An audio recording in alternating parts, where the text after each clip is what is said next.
Good afternoon, ladies and gentlemen. Welcome back to PQ Talks. I hope you had a chance to refresh yourselves during our lunch break. We are back discussing contemporary performance design and art and the exchanges that we have. We have this very important, very interesting panel on the program right now, which is artists' mobility in connected to Africa, realities, challenges, and positive practices. And please let me welcome Marie Le Sour, the moderator on stage. Thank you. Thank you very much, Barbara, for this introduction.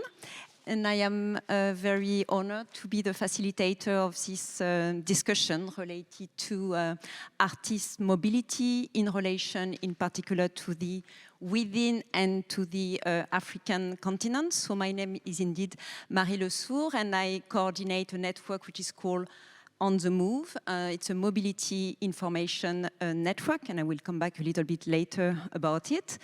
And so this particular roundtable is part as well of a European project, European-funded project, which is called Deconfining, and which is coordinated by the International Theatre Institute in Germany. There are some representatives here, and also this project is also in partnership with On the Move, Culture Funding Watch, which is represented online by Wafa Belgassem, and also the Art and Theatre Institute, so he is also the organizer of this event. There are other partners, but I wanted to name the ones that are specifically focusing on this event. Before I start as well, so the topic is rather large. We cannot deal with all the subject, but what we would like to bring through this roundtable discussion, and also with an exchange with you, it's maybe a more, how I would put that, a more nuanced definition of what artist mobility means in particular context in African country. We want as well to come back on the question of funding issue, which remain one of the key challenges. Yesterday we heard that, for instance, even though it's not directly in the African continent, but one of the winners from Lebanon, she mentioned that a colleague could not come here because she didn't get funding to come here. So it's really this question of access to information, access to funding.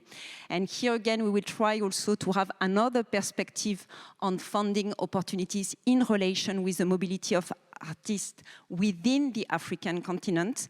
And I would say, last but not least, we want to come back on this question of visa issue, which remain a key challenge, in particular from the African continent to the Schengen country. So we will try to have different views, different perspectives, and we would like also to encourage some more exchange with you as well. I have with me, and I'm very happy, so 3 speakers, 2 are here, and 1 is online. I will introduce them more in detail every time they talk, but we have Ukona Mlandu, who just arrived 2 days ago from South Africa to join this particular panel discussion. We have also, so I have to say for the introduction, your full name, Paul Julio Serge Fouakwe, but Serge will be the way I will name you, so thank you very much as well. So you are based right now and you live and work in Berlin, but originally you are from Cameroon, and we will come back on that as well. And we have also online, if the techniques is with us, it's wonderful. We have also Wafa Belgassem, who is the CEO, the founder of an organization that I encourage everybody to check the website. Is called Culture Funding Watch. And what they are really trying to do is to connect more the creative and cultural sector from Africa and the Middle East, together with philanthropists, funders, policymakers. So you have a lot of information and particularly calls and opportunities. And I would like to give the floor first to Wafa. Right now she's calling from Egypt, so we are a bit also afraid of the internet connection.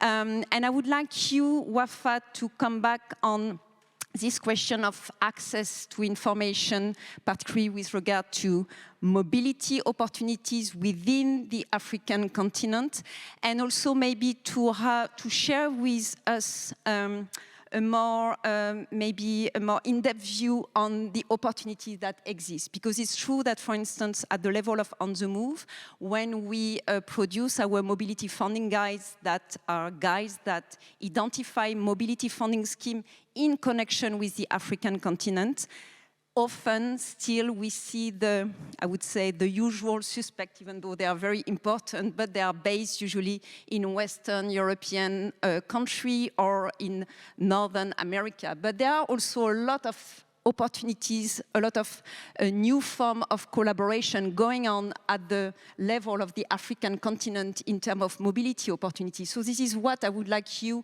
eventually to share, because usually these kind of trends and opportunities are not always under the radar, they are not always accessible online, and still a lot of things are happening. So, Wafa, the floor is yours. Thank you. Thank you first to the organizer for the opportunity. Hi, O'Connor, long time no see. Very happy to join this conversation.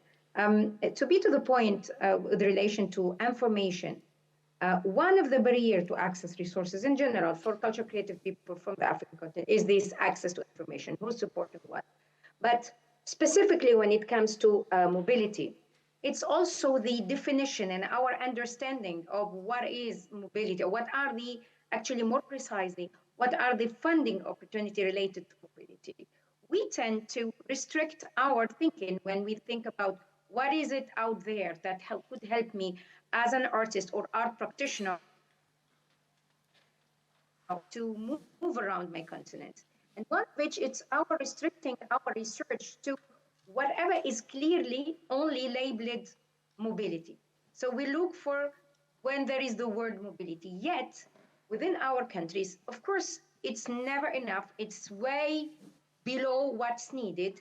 However, there are some resources and some funding opportunity that exist in our countries, but we're not, as a sector, taking our share from it.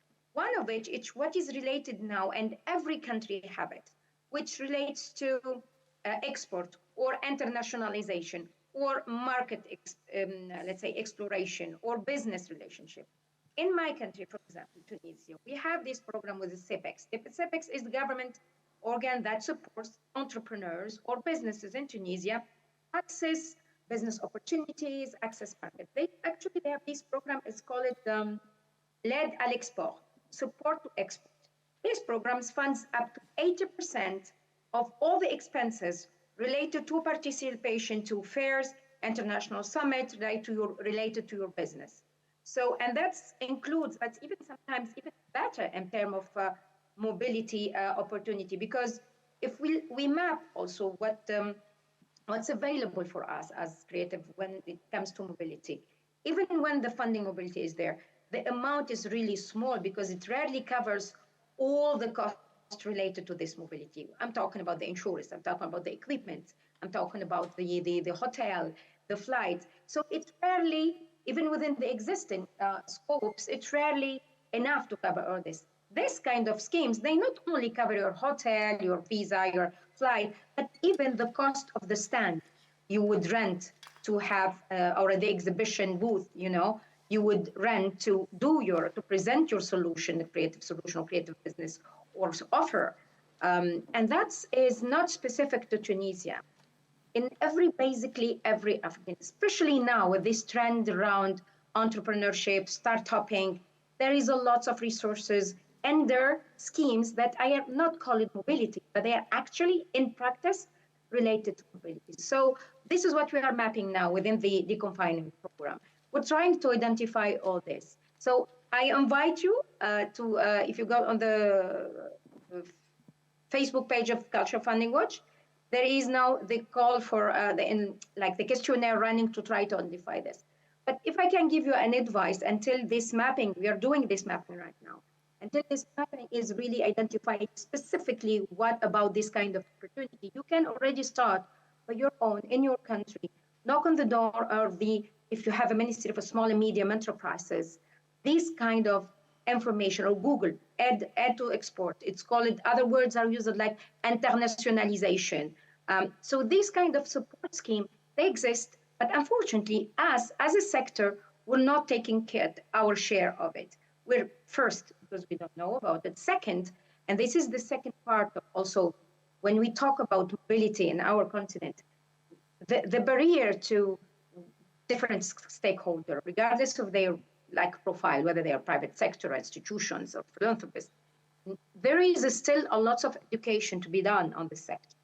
So even if from government institutions who are used to, to support the sector, for them, when they think about export and help to, they will not automatically think of us. Even when they conduct information session all over the country and all over the sector to tell people, hey, come, this is available for you, they would never, ever put us on that list. And it's unfortunately to us now to fight and be present in those spaces. So, and this is not to say that this kind of funding should substitute to the pure classical mobility support schemes with our country. So that's one part of it. Other ways, because there is really a big specificity. I mean, the African continent is very large and very diverse. In some ecosystems, this private sector, beyond the sponsoring, it's a good, let's put it between brackets, it's an important source of support. Yet, it's only like a business relationship. They will not look to the quality of the, what I call it, the artistic work or the object. They will only look for its visibility, how much reach you do. And then this is, as much as we can argue, this is instrumentalization, this is not supporting the art. But I think it's a big important flow of resource that may be a little bit of education for the other side and showing that it might be a better win-win relationship in this. You can still have your visibility, but you become a little bit more consistent, more quality looking, selective of with whom you work or the artist you can support. Second, and the third barrier to mobility. Yes, the funding is a big part of it, but I think access to information towards the infrastructure, it's also a very important barrier to mobility and intra-African mobility. Because there must be first the visibility for the artist, of the art practitioner, to know where to go. Because it's not enough you have the money. You may have the money and the mobility, but if you have this wrong perception that in that region or that city, there is no space for you to perform or to rehearsal or to test or to experiment, that's a barrier to mobility. And I can cite an example happening now in DRC. It's really amazing. We're mapping it. What they did, they realized that one of the biggest barriers for intra-mobility within the country is people don't know that there are these pocket spaces and nice art spaces where you can move, whether it's to create or to perform or to connect to the art community there. And what they did, they created kind of a circuit, like a tour guide that helps connect this 4 or 5 cities where a sound of infrastructure is available that could enable an intra-mobility.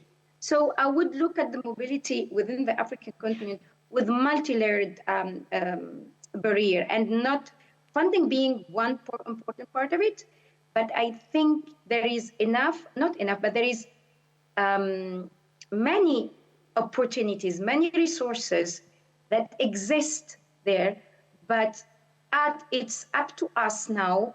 But I'm not saying we should. This is not normal. It's the government or the institution in charge of those schemes should try to reach to whoever is relevant to that. But the fact is, and our situation is that nobody will raise the finger for us. And unfortunately, we are forced to make that double effort to impose our right to access to those resources. So I do believe there is both need for facilitating access to information, and this is what we do, like CFW, with MOVE, with many other organizations and groups, and so people would at least know who's giving what. But there is also a need for more, how to say, I have fundraising for the art and the blood, but I would say more aggressive fundraising or access to finance movement there, more proactive. You have a program for support to business. cultural creative industry must be there, and we must have our share in there. So this is very quickly what so far we've been like getting through the few, because we're just starting the mapping and we're trying to get the few answers. And the final objective of this mapping is to create one-stop shop like platform or page where it's a mobility information portal for any African creative or practitioner who would really want to know everything about mobility facilities, infrastructure, visa regulations, funding, when he wants to move from an African country to another. I just want to stop here because I don't want to monopolize the discussion, but of course I'm not going through the insane mobility, like, how to say, mobility, like flights and trains, and these issues we have in the continent where it's much easier to fly to Paris than to go from Tunisia to, I don't know, Chad.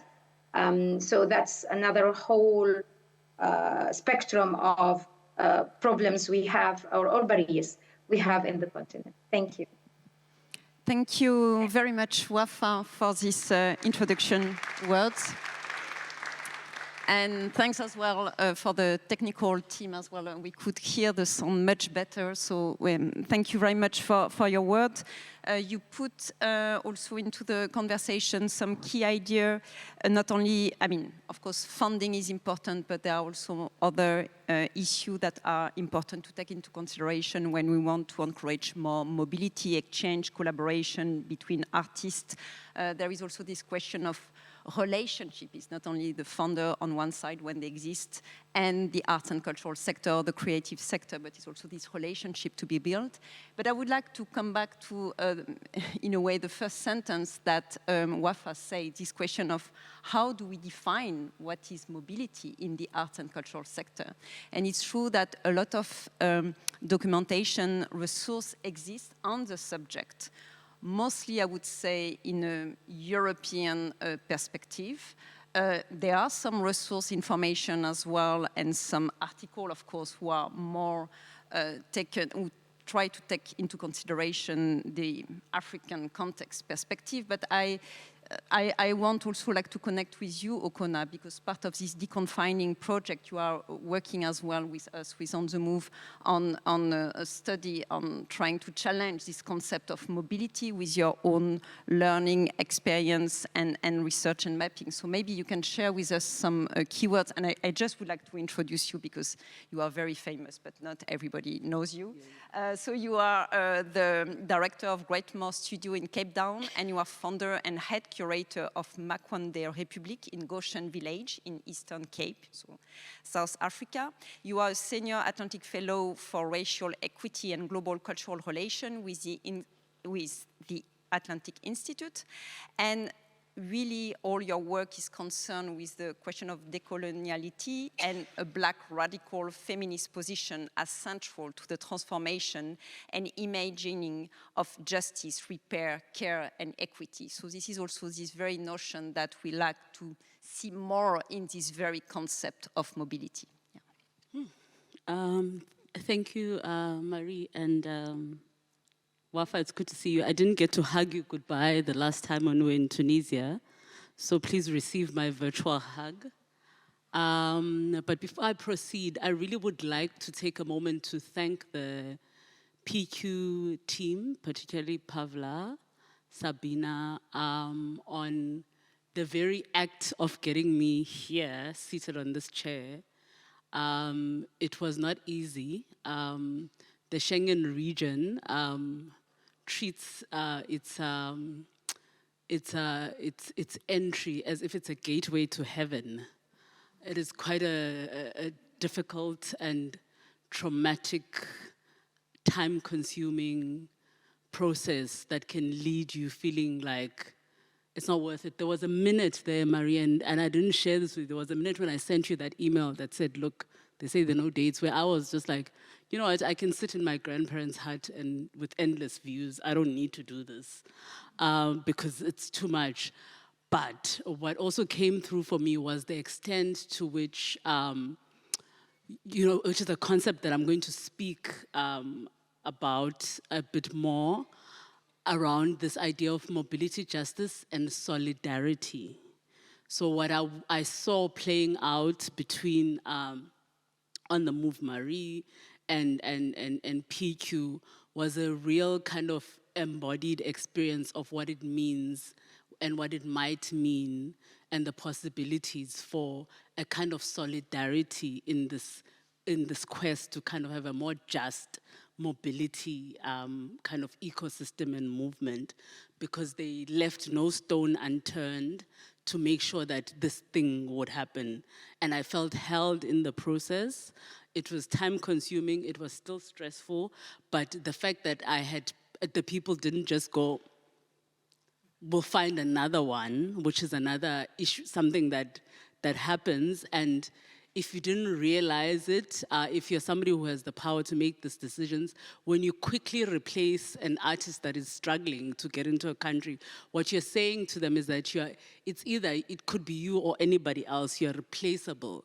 So there's something that you're doing there that kind of makes that gives this feeling of being a commodity that can be replaced, and you are moving on for the sake of your project. Yes, you've got timelines, but you are also just going, you're not my issue, you are only as useful to me in as far as I could use you actively.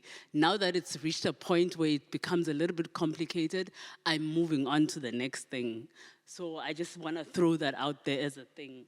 And also, just another beautiful thing that I witnessed last night was I wasn't expecting this show from this artist, Mhlanguli George, who won the what was it called? Spaces and Imminence and Spaces of Potentiality. I mean, I didn't know that he was entered for a competition here. I hadn't gotten around to seeing his installation, but also, again, another kind of example of what is possible and why it is that artist mobility is important, because Jill had gone to Grahamstown for her own purposes, came across an artist whose work she liked, and then when she saw this opportunity, approached the artist to say, look, based on the interview that I did, could we do this thing together? And so between Canada, I believe Jill is based in, and an artist who's sitting in South Africa, there's a body of work that has been offered here that is able to get recognition at a platform such as this. And so in as far as making a case for whether or not artist mobility is important, I think we've done enough of that as the artistic community. I'm not here to convince anyone about why this thing is important. Yeah, it's not the best use of our energy. And so in as far as the description, I mean, I do want to say that I'll be a lot further with this research if I didn't have to spend a week in Pretoria in waiting for my but credit to the Czech Republic Embassy. When I did get a foot in the door, the treatment was humane and it was warm, and I got the results that I wanted. So with regards to defining cultural mobility, I think not just in particular to the African context, but in general, if we all kind of granted ourselves the grace to know that it's not homogeneous, the description of what this thing is should be fluid, not static, because the world is changing, and that it should be responsive to our needs, and that it should take into consideration that, we are evolving. It can mean different things at different times, and it can mean a lot of things at once simultaneously, because what artist mobility is for you at this given moment with regards to this project is something different for somebody else. And the reason why all of these words are somehow linked, and it might sound like I'm repeating myself, but I think I'm making a case for this idea that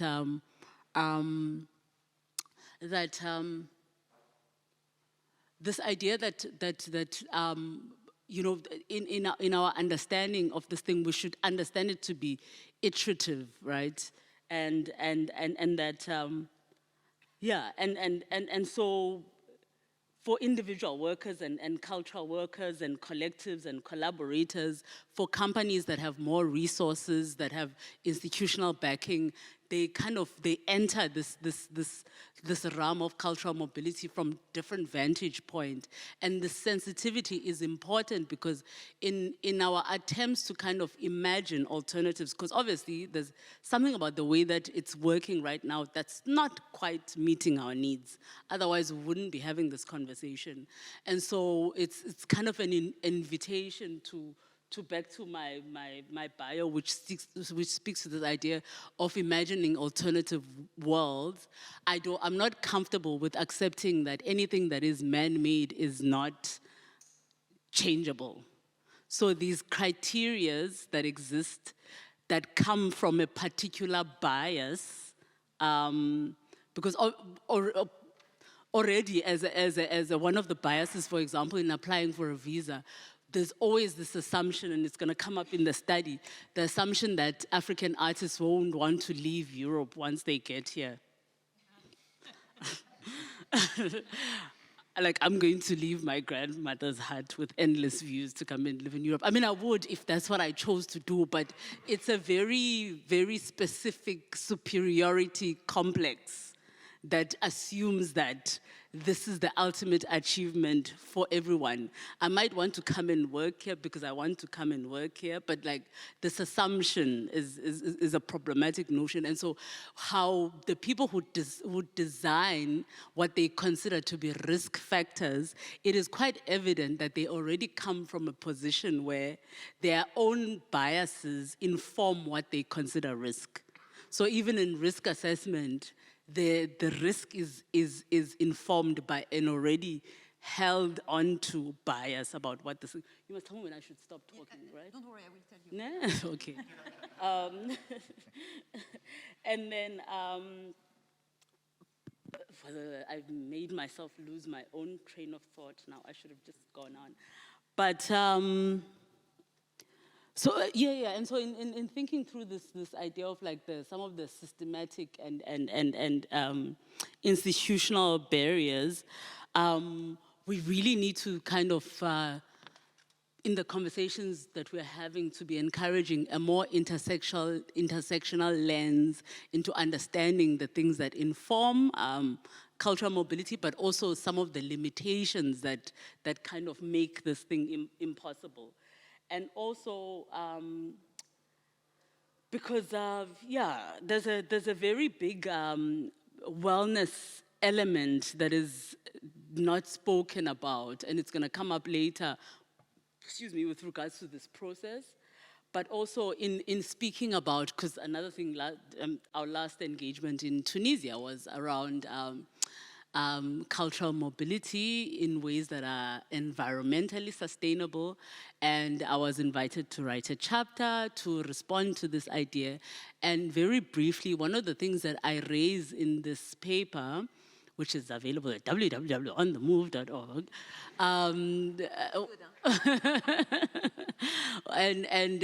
One of the things that I kind of put to the reader or to the community, my colleagues in the world, is that I absolutely get it. Climate action is urgent, and it is everybody's got a role to play, as they say. And I'm quite intrigued by when it is that, the greater big world realizes and recognizes that the creative community has a role to play. Because when we're asking them for money, we have to, do backflips to convince them that we need the money. But now when we have climate action, we have a role to play, and they'll say, artists have a particular role to play. I'm like, okay, let's go with that train of thought. Good, interesting. And then I go, okay, so environmental sustainability. What makes up the environment? It is absolutely the flora and the fauna and the animals and the footprint. What do you call it? The carbon footprint, but also the artists themselves form part of the environment. And so when we're analyzing the environment, we cannot just concentrate on aspects of the environment that are convenient for us and the ones that we have appointed ourselves as the speakers for. We must consider that if your for example, if your environmental sustainability kind of action involves suddenly you decide as a blanket you are decreasing flights and you consider that Africa is too far. On the surface, it looks great. It looks like you're doing amazing with your life. But what it means is that you are further oppressing sections of the population that are already marginalized in the first place. And so I am not suggesting a pecking order, although we all live it, even though we won't like to admit it. But what you're deciding is that an artist who comes to Europe to make a living so that they can continue to make a living back home is now no longer able to come for the intervals to do the work. Because some of us literally, I'm just here to make a little bit of money, which is going to mean a lot more money from back home. It means I don't necessarily have an urgency to move to here, like you imagine me to have. And so there are all those nuances that don't get picked up by this blanketed approach. The other thing with this idea of like this environmental sustainability is that in thinking through what you mean by it, by an environmental justice as opposed to climate action, is that you consider an entire ecosystem. I don't know how to perform this idea that like artists from the African continent have been working in ways that are sustainable out of a need because they don't have access to, because of what they have. It's like on the continent, I mean, I live in a village right now. I use every container until it dies. It's just what we've always done. I go to the store once or twice a month. And so the matrices that are going to come up when we think through what environmental action, environmental action, it's not possible for them to consider the full picture in that way. And if we make the mistake of making a situation where it comes from the bottom down, we're going to further exclude. Yeah, I think I should stop talking now and maybe be directed by a more interactive conversation because I could go on. No, but thank you. It's hard to stop you, but we go back. And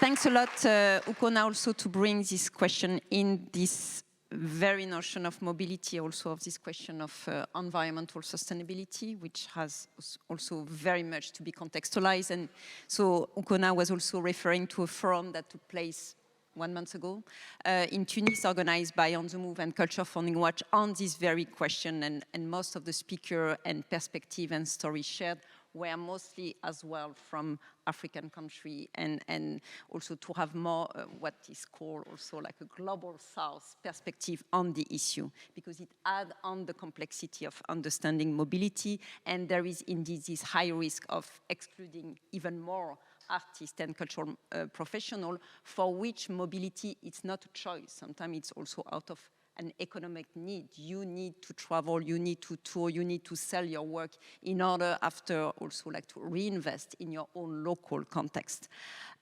Before passing the word to Serge, I think you are boiling, Serge, here. You have already many ideas to share, but I want you to boil even more. And I don't know whether you say that in English, but anyway. So I just would like to share, because the big elephant in the room, I mean, it's not even, we talk so much about it. I just would like to share a few insights from an ongoing study that we are doing also in collaboration with Ukona, part of this deconfining project. And the first result of a questionnaire that is done to get more feedback on the very nature of the problem that are faced by artists and cultural professionals from Africa when they are invited by organizations for residency, participation, and in festival and so on in Schengen country. Particularly since June 2019. So why June 2019? Because this is also the time of the revision of the Schengen Code of Visa. A fact, by the way, that most of the people don't seem to be aware, so it's also interesting to remind it. But anyway, I will be very fast. I will just take 5 minutes, but maybe there are some key points that can connect to what was said, and also connect to what, it goes too fast, connect to, connect to what Serge will say later. So we got about 80 answers. The survey is still going on. So if you wish to answer or send it to your friends, colleagues in Africa or to organizations in Schengen country that encounter problem or rejection, even worse. So you can still do it until the 20th of June. So when we analyzed the data, it was based on 80 answers, which is quite a lot, because sometimes one answer concerns 5 or 10 artists, for instance. Mostly, I would say, also from the performing arts sector. So we are also expecting more answers from the visual art sector. I try to be closer here when I press the button. Yeah. So you can see also here, we made the distinction, of course, between visa problems. So when we mean problem, that means that there were delays, there were additional documents that were eventually asked or additional proof, but still the outcome was positive. The visa was granted. Whereas for the visa rejection, so I think it's clear enough, so you can see also the level of the complexity. I just would like to highlight that some people, 22% for the visa problem and for the visa rejection is 40% of the people that answer, didn't face any problem or didn't face any rejection. I think it's also important to remind that there are problems, but there are also ways when there is a form of solidarity, when we are a bit late to apply for the visa or when it's sufficiently planned in advance, depending on the country as well, where it can work. I'm not very good with this. Yeah. So this is maybe for those of you who experience that, the two main difficulties that are highlighted so far is the difficulty to schedule an appointment. I guess this is also linked sometimes to the fact that the number of staff in consulate or embassy is also shrinking. And more importantly, I would say the request of documents that are not part of the compulsory list, which is, of course, legally not reasonable. And sometimes other problem occurs as well when there is a refusal of some compulsory document. I will come back on that. The reason for rejection, really in a nutshell, and the study, when it's published, will be much more detailed. There is a huge issue here because when a visa is rejected, according to the Schengen Code of Visa, the reason should be provided on why the visa has been rejected. Also, for you to better understand why there was a rejection. However, many individuals or organizations that wanted to invite artists and cultural professionals from Africa were not given a reason for the rejection. There is this huge issue which is also mentioned, like the illegal migration risk that was mentioned by Ukona. I mean, the fear that people will not go back after the event. And after, there is also one point, I would say, which is particularly challenging for the arts and cultural sector. This is the proof of financial means. And this is also a point of advocacy that is important to be taken into consideration to maybe make understand, and that goes also to training and through collaboration, that let's say, institution, officials need to understand that the working condition of artists and cultural professionals can be particularly precarious. And there is usually no regular income. So when you ask like a contract, a long-term contract, most of the artists cannot provide that kind of proof. So a letter of invitation by official organization should be sufficient to prove that the artist is coming, let's say, part of a framework like the Prague Quadrennial. This slide is also particularly important, and thanks to Ukona, who also gave us some feedback to build the questionnaire, particularly for artists from the African continent, to see the level, what is the most, how people felt about the process. And most of the people felt that it was overwhelmingly stressful and source of anxiety as well. I mean, you have to wait, sometimes not in your city, sometimes your accommodation cannot be paid by the local organizer in the Schengen country when you are applying, on when you are having a visa appointment, because it's in another city than your own city. So this is all this set of stress and emotion that you need also to carry out, and which is very difficult to handle, particularly in a long-term process. At the same time, people also consider that there is a kind of necessary process, but this necessary process, which is in a way legally binding, should not become, too overloaded with question or with delay that are extremely stressful. And I will just finish. Yeah, it's important as well to talk about how the situation could be improved. So here some idea came out quite strongly from the questionnaire, particularly on this question of better training of people working in consulate in an embassy. I have to say with a personal experience that, for instance, when you talk to a consul about an artist residency, it doesn't ring any bell what is an artist residency. And for him, a residency or being a resident has another meaning. I mean, it's a simple example, but it tells a lot about the need to better explain the situation. And what is interesting as well is that many people think as well that a simplified digital visa process should be as well interesting to facilitate the process. And it's quite interesting that yesterday, I mean, of course, we didn't connect that, but yesterday there was an official announcement from the European Parliament and the European Council that this digital visa process should be implemented. Of course, now it needs to go through the approval of Schengen member states, but still there is a form of movement in place.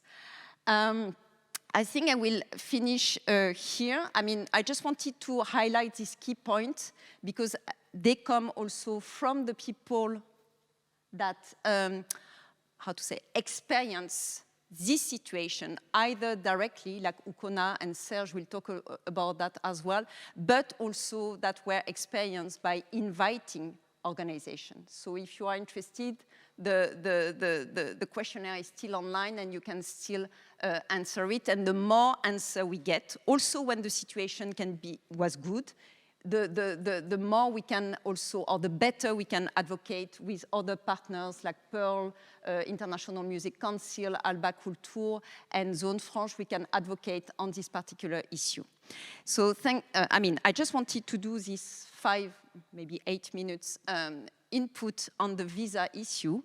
And now I am passing the word to Serge. I know that you have a lot of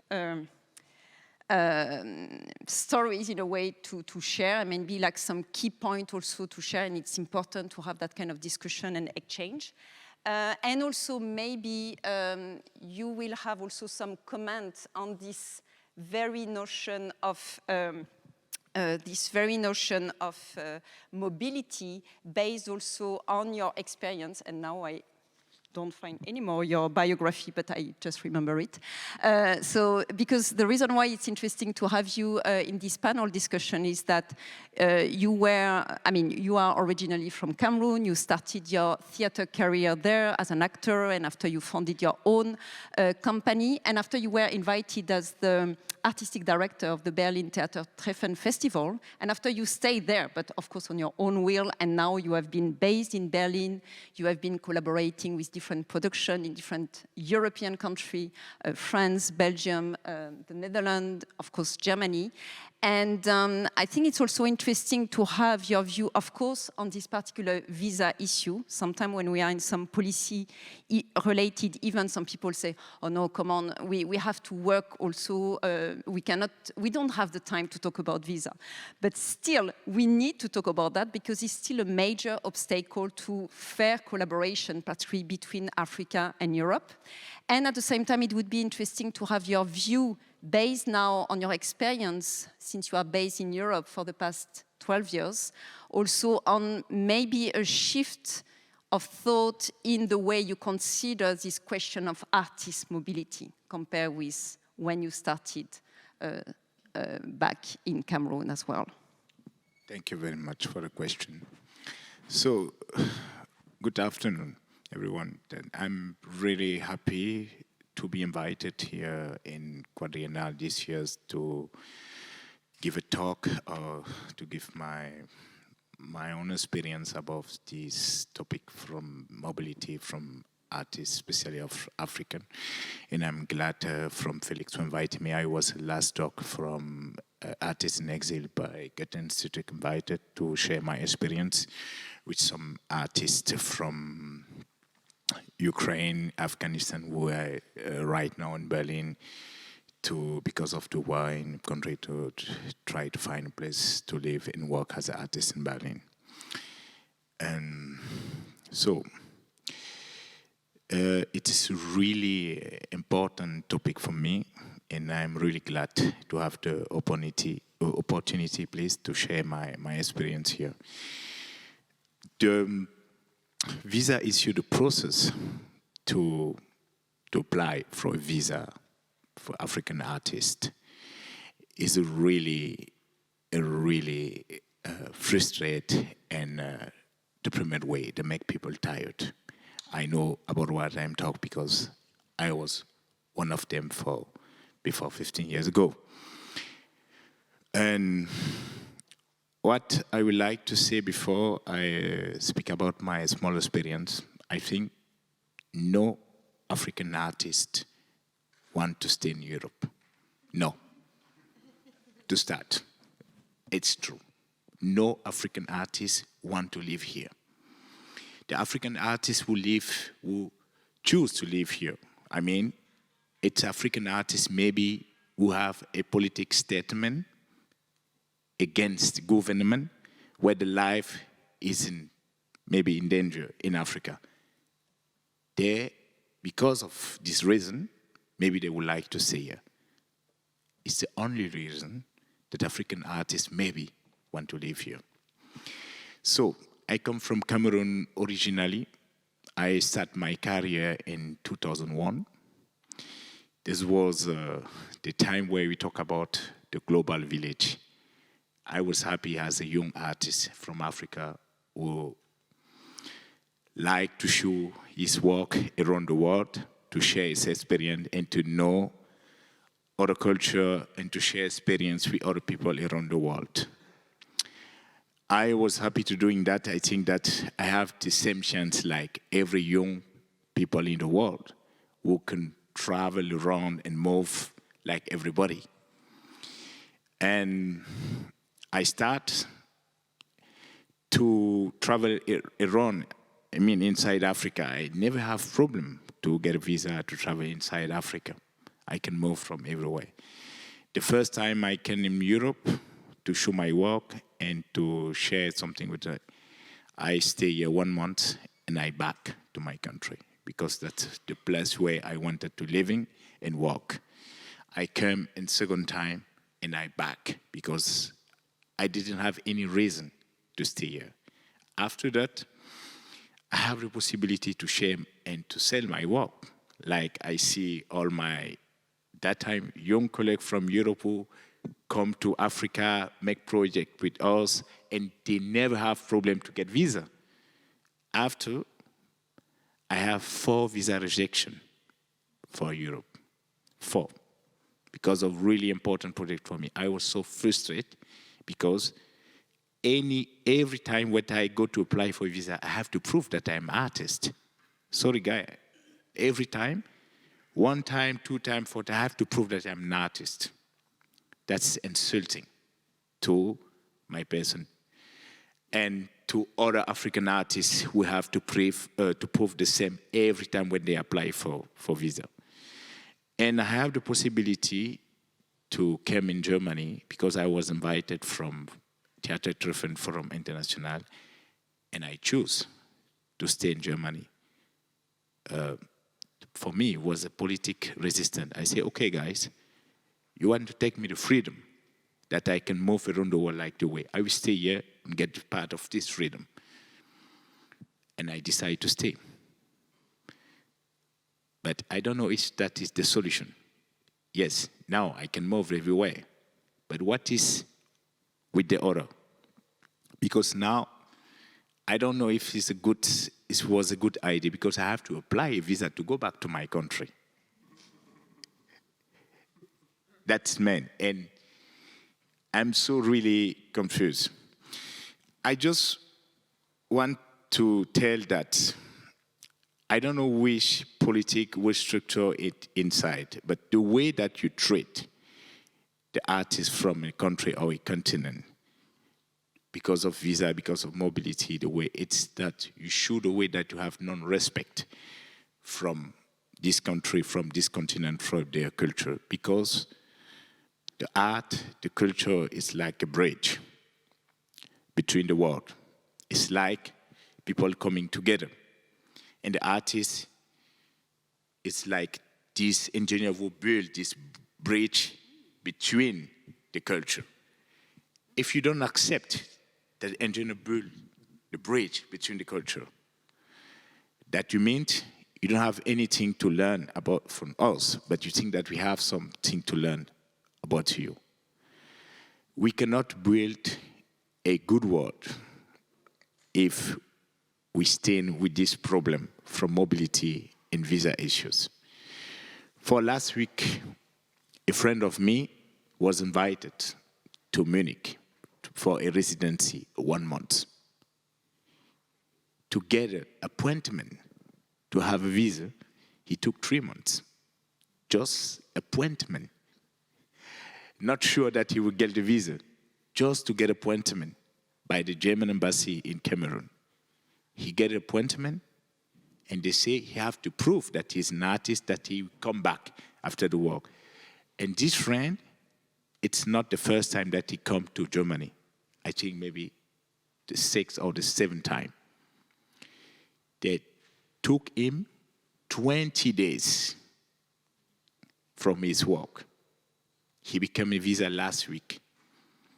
I wanted to get him here today that he talk to you about his experience. He became the visa 10 days before his residence go at the end. And then he asked me, he don't know if you want to come in. What's going to come in here and make 10-day residency? He was planned for 1 month. He decided to come. And now he have to work really quickly and faster. I don't know what's going with the result because it will not more be because an artist needs time to think, to plan, to prepare. And if you say that I'm come for 1 month residency, that means you plan your work and rehearsal for 1 month. And it took you 20 days. You have only 10 days to do it. What can be possible to do that? But he decided to come in, to make a political statement and to talk about this problem. Before, last year's, 2 friends have the same problem. They get visa 25 days before end of the project, and they decide not to come in. They decide not to come in. And I realize after my 12 years living in Germany that the problem don't have any solution now. At the end, I would like just to say, no African artist want to stay in Europe. No.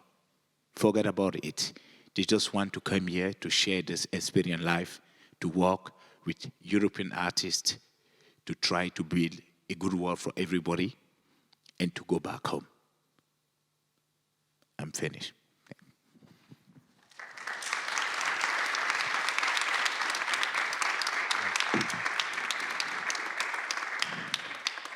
Thank you very much, Serge, to share this story. Before we open also the floor to discussion, because now we have even 35 minutes of exchange with you, and it's very important. I just would like to say as well, here we are in this discussion about, because it's also related to the topic of the research related to artists and cultural professionals from Africa, but in relation with the Schengen space, it's not only from Africa, it's just for anybody as well that needs a visa to come for a residency or a festival here, because I think that there are eventually other people, notably in the room, also like to experience that directly or indirectly. Before we open the floor to discussion, Ukona, you want to add something? And after we open the floor for discussion. And I'll try and be very quick, I promise. But just this idea of international cultural relations, right? The embassies will host dinner parties. They will have us at their high-walled residencies to show us off as examples and indications of how well they are doing this international cultural relations thing in our country. Some of them even know how to find our databases once we've been to their country once, so that they can show us off in this way. But when it's time for them to intervene in a situation like that, then they're very quick to tell us how powerless they are. And so something about it does not add up, because if your role is to foster international cultural relations, how is it that, mechanisms are not put in place that you can intervene? And why is there no reciprocation in the ways that this movement of cultural relations happens? Like, if your country can come into my country anytime they please, how is it normalized that I must understand that when I'm coming to you, I must bend myself and contort myself and beg? It baffles me. And the only way I kind of try and explain it, and you guys must understand it from whence it comes, because I speak from a position of hurt and frustration. The only way that I can make sense of it, because is our understanding of hospitality, and I began to think through this in Tunisia. Our understanding of hospitality and neighborliness, I think they are worlds apart, because Tina, we even have saying this, one hand washes another. I don't know how you can be comfortable in a relationship where you are obviously oppressing another or discriminating against another, and still consider that some form of a relationship. I mean, you even see it in little things like, it was not my experience here. I've done residencies in these global north countries where you were in conversation, you are organizing, and a couple of days before you get a map and good luck. Whereas if you're coming to the African continent, we'll go and fetch you from the airport. You will see somebody's house. You'll eat a warm meal. There'll be so many layers to the experience, and those layers are only possible when there's a humane ubuntu, as we call it in my thing, that is happening. And so this level of paranoia and self-preservation and scarcity mentality, you see it play out on so many levels that you're kind of going, we kind of have to imagine an alternative world. This thing does not work. This thing is not fair. It's not just.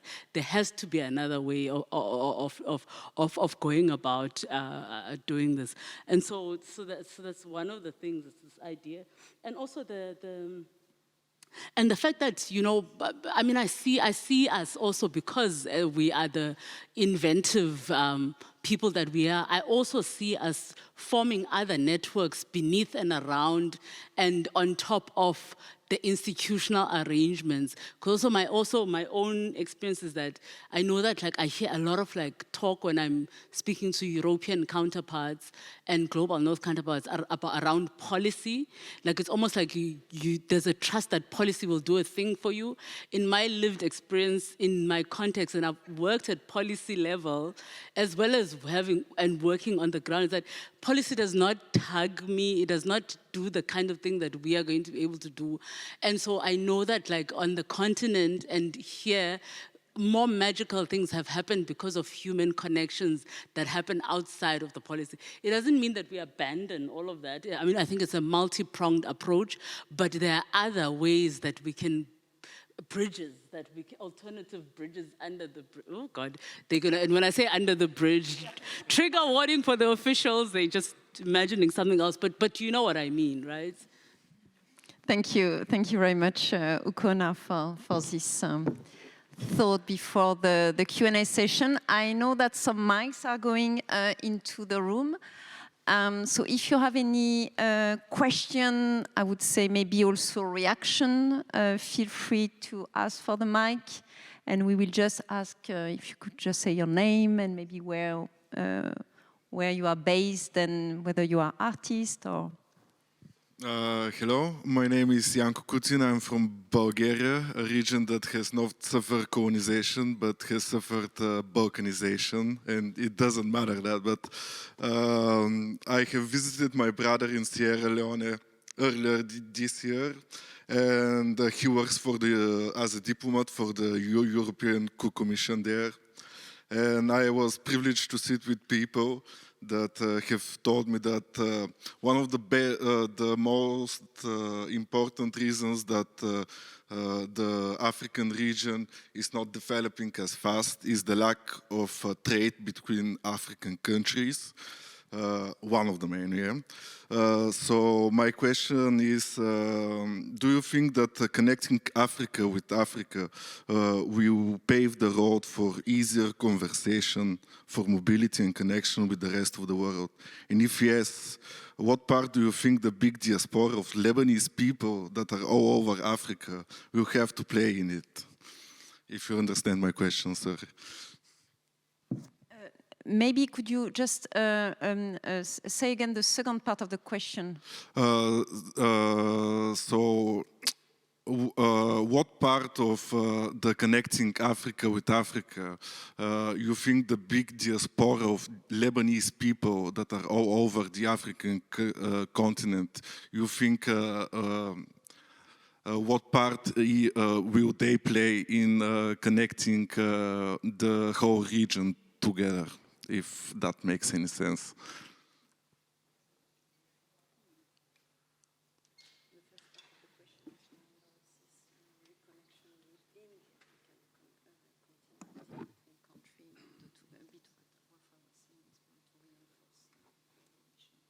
Okay, I'm gonna attempt to engage you on this, not as I'm not in a beauty pageant. I don't have to give one good answer.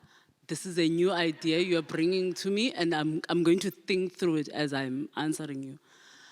You know, this thing of connecting Africa with Africa is a thing that comes up, and it absolutely, it's happening, whether recorded officially or not.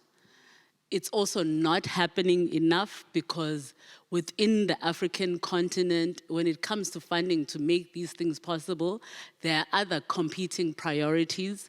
So our governments aren't necessarily even thinking why it is that I want to go spend a week in, in Tunisia for this sort of thing.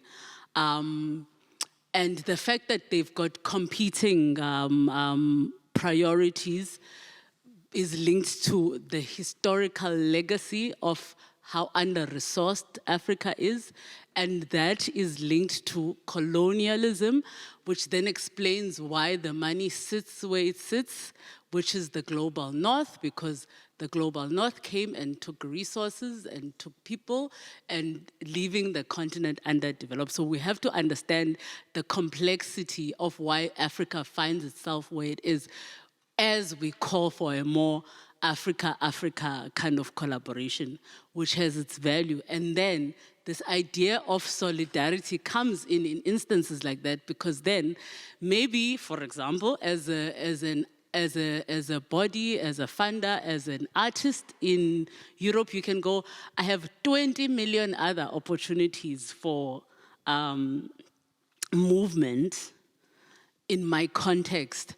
How do I use my power to advocate for this state of these artists who live in this context for whom this is not easily accessible? Because solidarity needs to be radical, it needs to be an action, and it needs to somehow, it requires sacrifice on the part of the person who names themselves as an advocate and as somebody who's in solidarity. You can't be in solidarity and still be comfortable.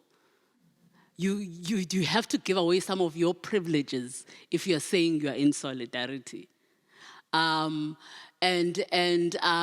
don't know if I feel comfortable answering the part about specifically what role I think Lebanese who are in Africa have to play.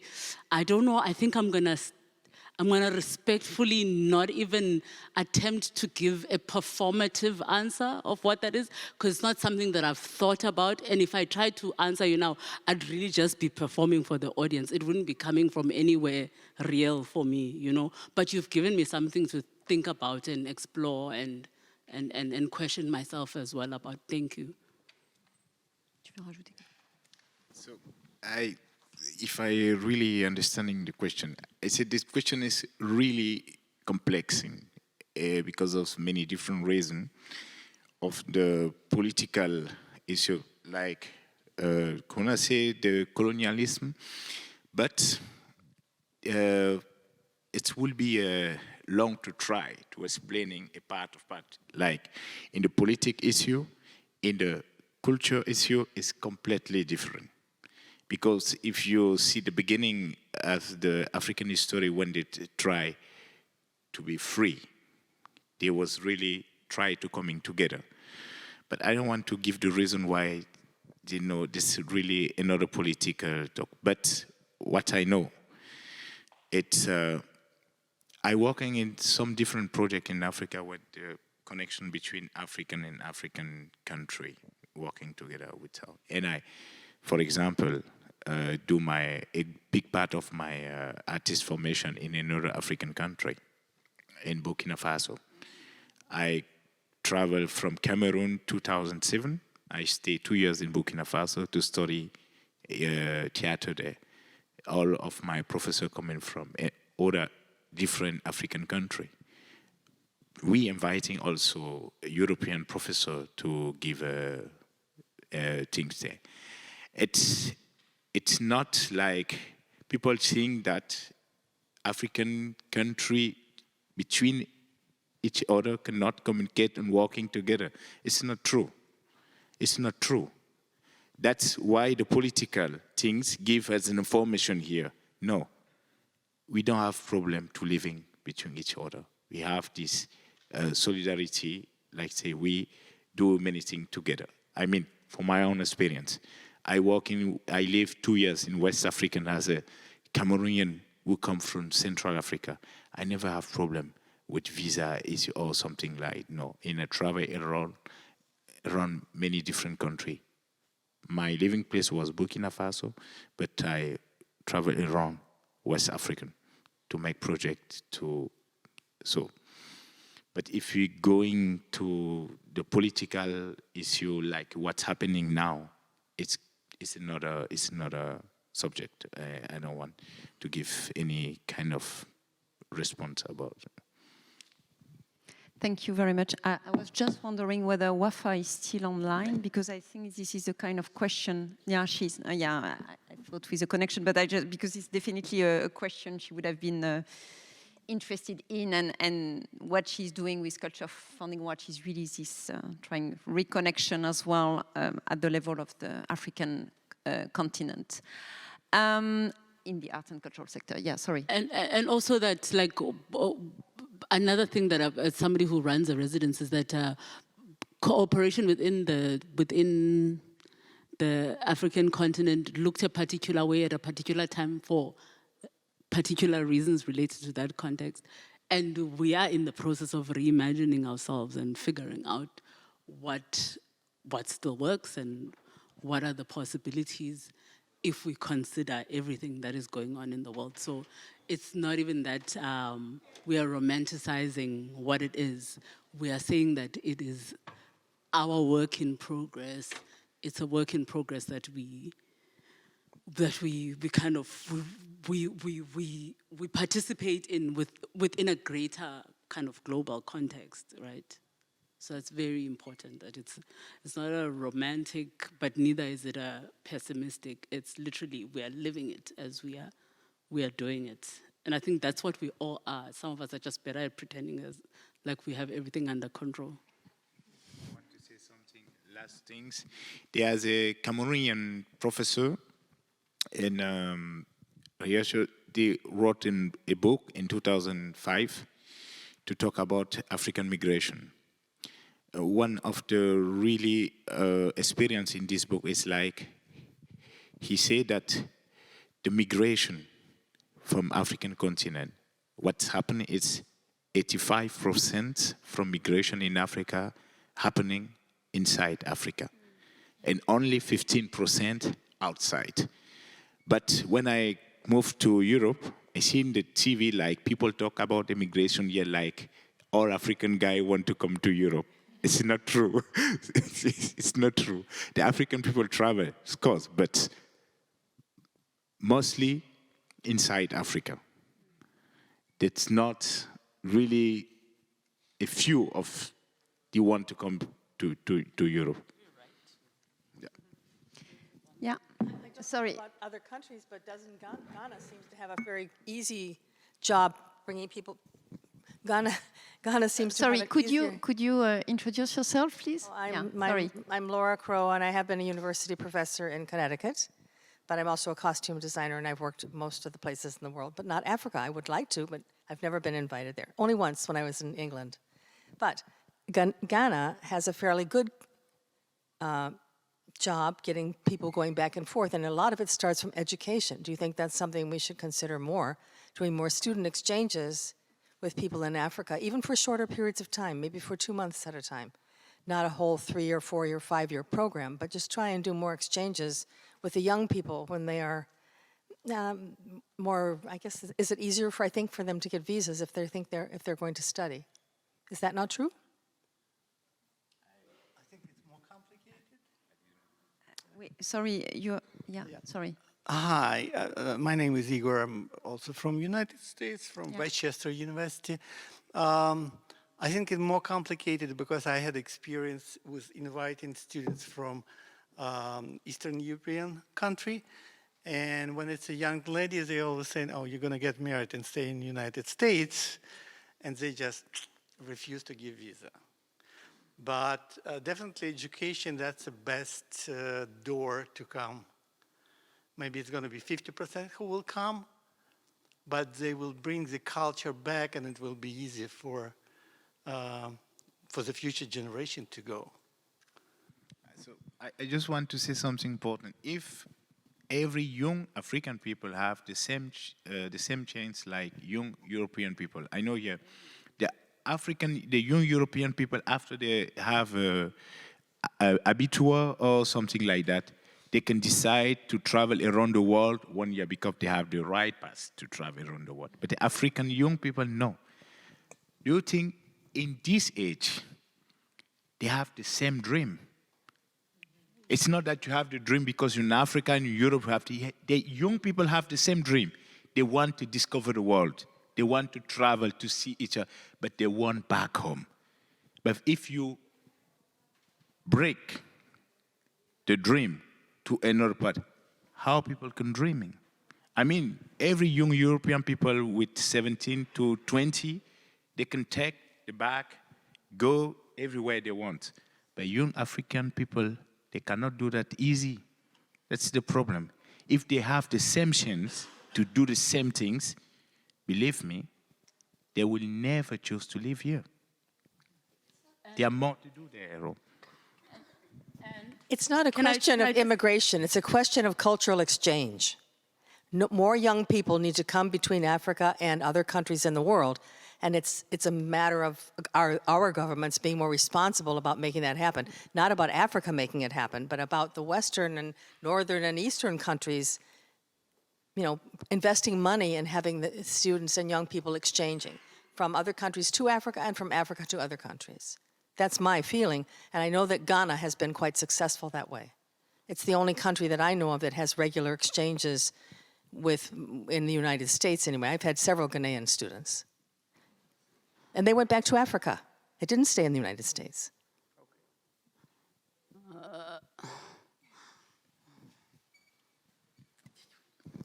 There's a hand there.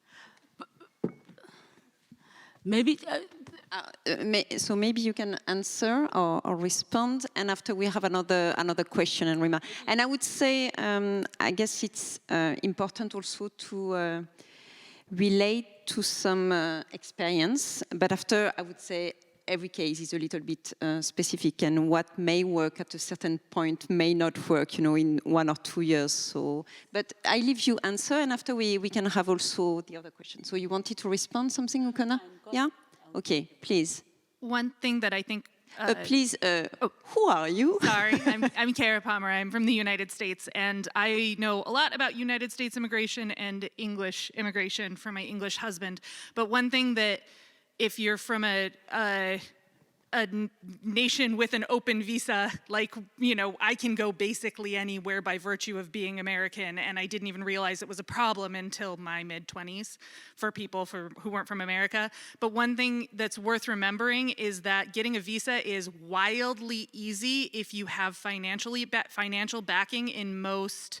I know it is in England, and I know it is in the US. So if we're thinking about, if we in the audience start thinking about our experiences with people who've come over and had no trouble doing that, we are forgetting about the vast number of people who don't have the financial means, because if you can prove, it was on the list, if you can prove you have financial means and you potentially have the resources to come back to, everybody's like, what, you want to come spend money in our country? Sure, we like you.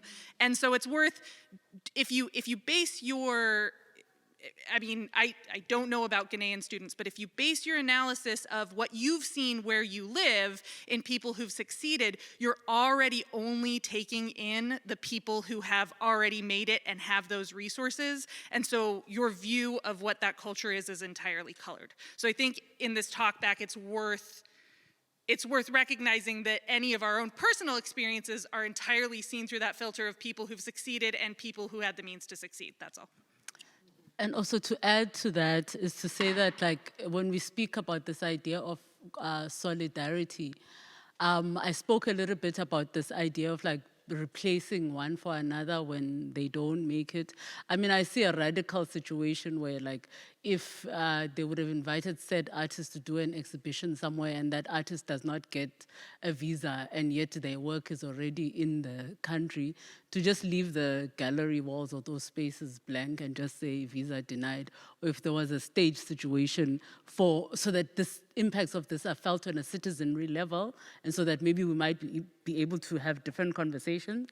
And also linked to that is the process. It's quite a costly. Like, after this, I have to chase a visa application for the UK where I have to get it, because my passport is with me, I can't do the process.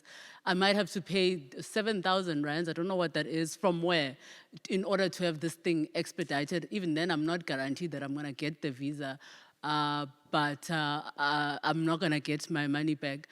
I mean, I don't know. You know, I hope it's fun spending our money that we scrambled out of nowhere to do.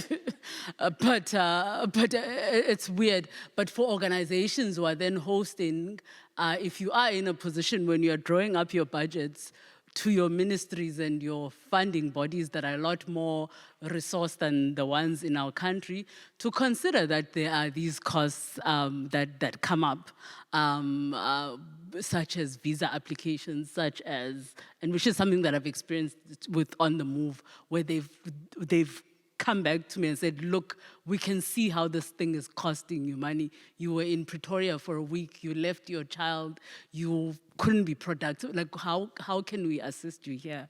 And sometimes they'll say, we'll reimburse your cost. Reimburse from money that I have where? In euros. So for you to begin to build in mechanisms that show an understanding of the full picture and to ask pointed questions. Because also here's another thing, like as Africans, we are not socialized to beg or to demand things in that way. There's a mutual consideration that is unspoken in the way that we deal with each other, that it becomes difficult for me to say, but except I don't have this money to go and pay this thing up front that is in a currency that is 20 times stronger than mine.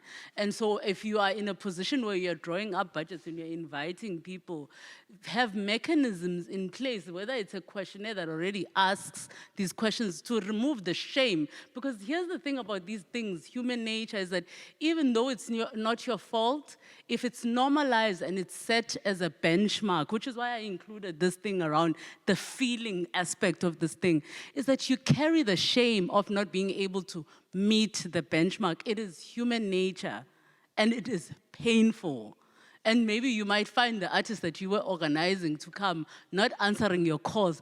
They don't know how to verbalize this idea that you've taken this thing so far for them, and now they can't meet you halfway.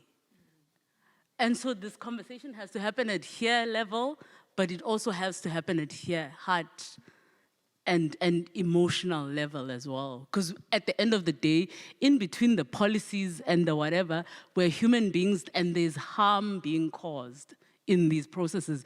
And so there's an appetite for our work in the global north, but by the time we get here to do it, we are battered and bruised. Thank you. If you don't mind, because we have 5 minutes left, so maybe I will take one question from a person who didn't speak, and after I will go back to you. Thank you very much. So please, there is a person in red. Yeah. Hi. Oh. There is even a person who is not in red. Okay. But okay, so you, and you. 3 last questions, and after we finish here. Sure. My name is Allison Hurrier, and I'm an artist from the United States.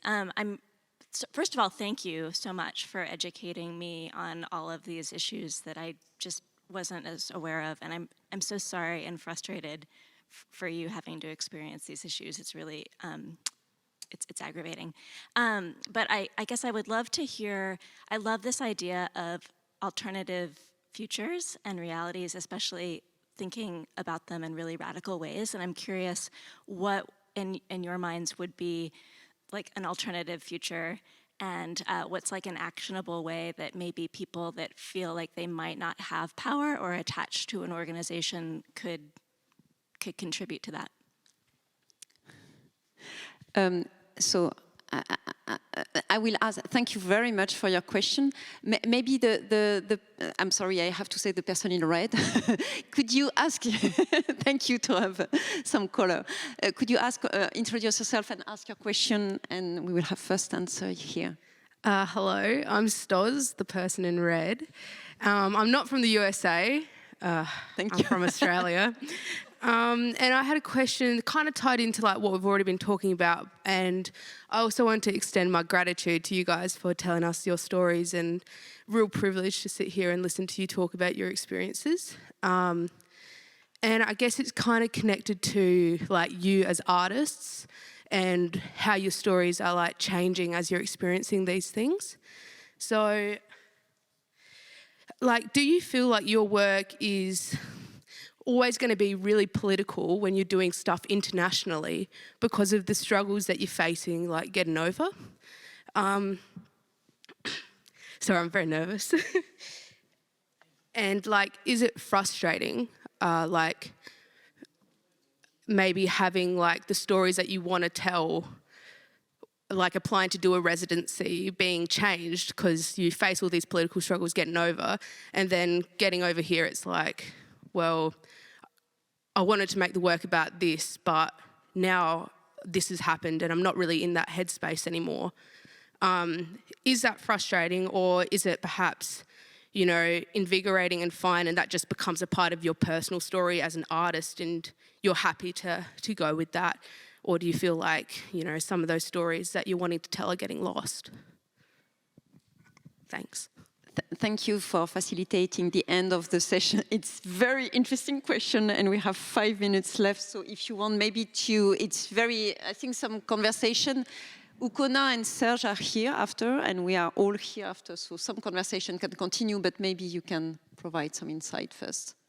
So a question around imagining an alternative. I find it exciting and I carry a little bit of resentment towards it. And you're not the first person to ask it. It's often the thing that comes up. I always make this analogy that says, I would be saying to you, get off my foot, and you would say, what am I going to do? What are you going to do with your foot once I get off it? Simply because at times it can be consuming, and it links to what you were saying, person in red, that it can be consuming to both be feeling an injustice and an oppression and still be tasked with the act of imagining an alternative. Because imagination is political, right? And you said this, Serge, around like every 18-year-old should be traveling the world, but it's not possible for all of them. So they are imagining from different perspectives already. So if you consider that my body is a site of trauma, not because I've chosen to, but because the world has decided, the world order has decided, then maybe the burden of imagining an alternative should not just sit with me. Back to solidarity. And so if I am telling you these are the ways in which I feel oppressed, maybe as an act of solidarity, you then take it upon yourself to do all the things and to apply an ethic of care when you are dealing with me. So it requires listening, it requires action. With regard to my own art practice, I mean, I think, you know, I can do cathartic art because that's what I need at the time. But I know that personally, me, like I don't, suffering is not my portion. I'm not out here to do a struggle Olympic or some form of pornography about my wounds. I actually prefer ease as much as the next person. And so if at times my work does not speak to your need to hear me perform my pain, it's none of my business. You will have to rearrange your orientation of me to consider me as somebody worthy of care who very much has every right to embody an art practice that is soft, you know? So it depends on where people are with their journeys, and it is allowed to change. People will make the art that they make, but me personally, I refuse for my work to just come from this idea of performing this pain to the world because I live in a body that is associated with that. You want to add anything? No? Yeah, okay. She's good, but you're good. Okay, so thank you. No, we will continue after because I need, it's exactly 0 minutes left now. I see that they say to be on time, but we will continue the conversation, I assure you. So I really would like to thank, so Wafa, who had to leave also for technical reason, I presume, Ukona and Serge. Thank you. No, thank you very, very much for your contribution. It's so important to have you here for this conversation. I just would like to add as well, because the Prague Quadrennial is very much linked to, of course, the student as well, the art student and future artist professionals. Some of you are already. So what I would like also to highlight, and it's not like to do some publicity about a network like On The Move, but go and visit website platform like On The Move, like Culture Funding Watch, because you find also a lot of opportunities that may be useful for you. Some of them are also more related to young emerging artists as well, so it's very important. And as far as the visa issue is concerned, we presume it would be much part of this conversation, and it's important. And talking about solidarity is also important to have these solidarities between networks. I know that the next session is about networks, ITI, Assistage, and other international networks like Pearl and On the Move and so on. It's important also that we continue to advocate towards like facilitating visa process. And last but not least, there are also some organizations that work on it. In European Union country, we have what we call Mobility Info Point. Touring artists in Germany is here. The Art and Theatre Institute, that's a Czech Mobility Info Point. There is also one in France, Mobiculture. This organization provide tailor-made support included on visa issue, but also on other administrative matter. And since we have a large representation of US people here, there is also a mobility info point in the US, because it's not Schengen country, but there is also a lot of challenge in relation with visa issue for artists and cultural professionals. So it's called Tamizdat. So it's important also to hear that, because sometimes some people say to me, oh, I didn't know it exists. So when you know that such organizations are existing, it's not maybe the solution, but at least it's part of the solution, because you can get some tailor-made form of advice. So on this note, thank you very, very much, and we continue after.